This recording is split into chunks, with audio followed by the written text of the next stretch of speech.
শুভ সকাল বন্ধুরা। কালকে রাত্রে সোনুর বার্থডে ছিল, ওদের বাড়িতে গিয়েছিলাম। এবার একসাথে ঠাকুমা, পিসি, মা, বাবা সবাইকে নিয়ে ফটো তুললো, ভিডিও করলো। এবার মোমো আর অরিত্র সঙ্গে নিয়ে একসাথে কেক কাটবে। আর এই মিনি ব্লগটা যদি আপনাদের ভালো লেগে থাকে তাহলে লাইক করবেন, কমেন্ট করবেন আর অবশ্যই সাবস্ক্রাইব করবেন।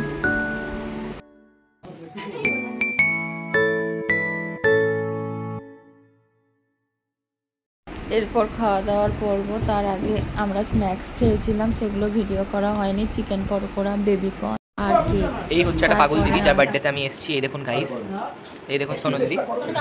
সোনু দিদি একটু পাগল হয়ে গেছে, কোনো অসুবিধা নেই। দেখুন মাথায় সমস্যা গেছে, দুটো তার কেটে গেছে। এখানে লিপি আন্টি আছে, লিপি আন্টি খুব ভালো। এই তো আঙ্কালরা সবাই বসে আছে। এখানে মোমো, এই তো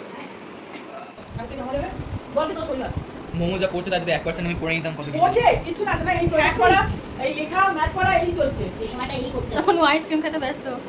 পড়া যদি পড়তো তাহলে তো হয়ে যেত। এই নিয়ে সোনুদি প্রায় 8 বাটি আইসক্রিম খেয়েছে। কবাটি খেয়েছে? 8 বাটি। 8 বাটি।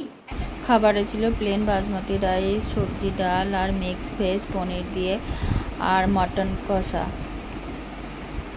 আর সব শেষে ছিল আইসক্রিম আর কোল্ড ড্রিঙ্কস।